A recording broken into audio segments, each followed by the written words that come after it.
Hey listeners, this is Peter, and welcome back to the History Shorts podcast.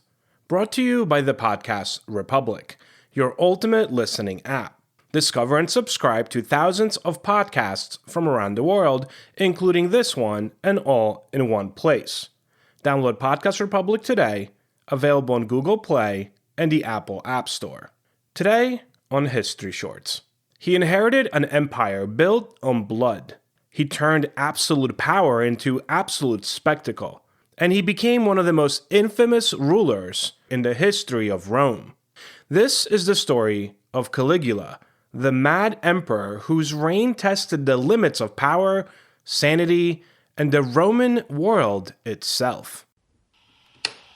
Yesterday, December 7th, 1941, it's one small step for man, one giant leap for mankind.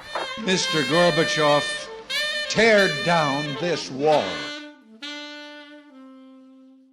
Before he became emperor, Gaius Julius Caesar Augustus Germanicus, better known by his childhood nickname Caligula, meaning little boots, was the adored son of one of Rome's most beloved generals. His father, Germanicus, was a national hero, handsome, brave, and immensely popular with both the legions and the Roman people. When he died suddenly, possibly poisoned, young Caligula became a symbol of lost promise.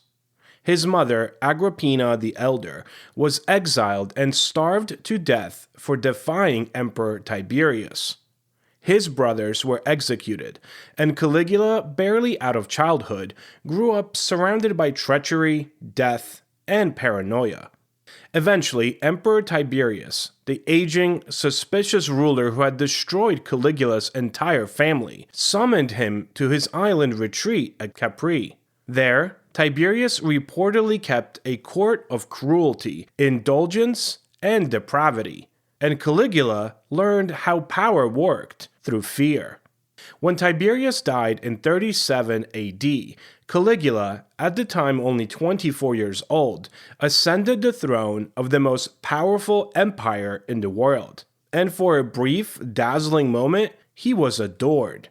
At first, Caligula's reign seemed destined for greatness. He restored public games, released political prisoners, and recalled exiles. He honored his late mother and brothers, whom Tiberius had condemned. He distributed bonuses to the army and then staged lavish public spectacles. Rome rejoiced. The Senate hailed him as a savior. The people called him our star reborn. After the cold tyranny of Tiberius, Caligula's generosity and charm felt like a rebirth of the Roman spirit. But within months, something changed. Ancient historians tell us that Caligula fell seriously ill, possibly with epilepsy. When he recovered, he was no longer the same Caligula. It was as though, in his mind, the line between emperor and god had vanished. What followed has become the stuff of legend, and of horror, to be honest. Caligula began to test the limits of imperial power, and perhaps of reality itself. He demanded to be worshipped, not as a prince, but as a living god. Temples, once dedicated to Jupiter and Mars, now bore his own image. He ordered statues of himself placed in every holy shrine, even in Jerusalem, an act that nearly provoked rebellion. He referred to his sisters as goddesses and allegedly engaged in public affairs with them. He built a temple to himself and appointed priests to worship him. He was said to have spoken with the moon, conversed with statues, and laughed at sacrifices as, and I quote, too human. But Caligula's madness wasn't random. It was theatrical. It was meant to remind Rome that the emperor's will was law, and that even absurdity was a tool of control. Caligula's cruelty became a performance art, you might say. Power expressed through humiliation. He summoned senators to run beside his chariot for miles in the blazing sun, then laughed as they collapsed and often died. He ordered feasts that lasted for days while commoners starved outside the palace. When food ran short, he allegedly pointed to guests and ordered them executed, declaring, "Now there's meat for the feast." He auctioned off the wives of senators, then forced their husbands to bid for their return. And perhaps most famously, though possibly exaggerated, he appointed his horse as a priest and declared he might make it consul of Rome. Now, this last one, still debated. Was all this madness? Maybe, but it was also mockery.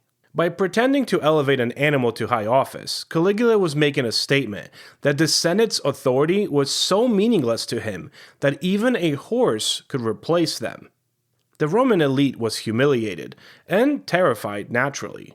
Behind this spectacle, there was also desperation. Caligula's early generosity, the games, bonuses, and construction projects had drained the imperial treasury. When money ran short, he turned creativity into cruelty. He imposed new taxes on marriages, lawsuits, and even prostitution. He sold public offices to the highest bidder, and when that wasn't enough, he turned to outright plunder, confiscating estates, seizing inheritances, and executing wealthy citizens so that he could claim their property for Rome. The emperor's private appetites became indistinguishable from the empire's fiscal policy. The empire really became a mirror of his own whims, opulent, paranoid, and unsustainable. By 40 AD, Rome was living in dread. Informants flourished. Executions became routine. Caligula's guards could kill at his command. He exiled or murdered members of his own family, including his cousin and one of his sisters. He built luxurious pleasure barges on Lake Nemi, floating palaces with marble floors and gardens, symbols of unchecked indulgence. And yet, for all of his showmanship, Caligula remained obsessed with proving his divinity and might. He planned a campaign against Britain, a military triumph to outshine his father Germanicus. But when his army reached the northern coast of Gaul, Caligula allegedly ordered them to halt, and then commanded them to collect seashells as spoils of victory from the sea. To some, this was an act of lunacy. To others, it was genius, a cruel parody of Rome's thirst for conquest. Either way, the empire's patience was wearing thin. By 41 AD, Caligula had alienated nearly every class in Roman society: senators, soldiers, nobles, and commoners alike. The Senate despised his humiliation. The army resented his vanity. Even his personal guards feared for their safety. The breaking point finally came on January 24th, 41 AD. After attending a series of games in his private theater, Caligula walked through a passageway toward his palace. There, in the shadows, conspirators waited, including members of the very guard sworn to protect him. Led by one of his officers, Cassius, they struck. Caligula was stabbed repeatedly, some say over 30 times. His wife and young daughter were killed soon after.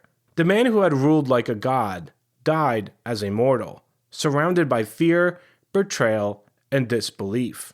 When news reached the city, chaos erupted. Crowds celebrated in the streets.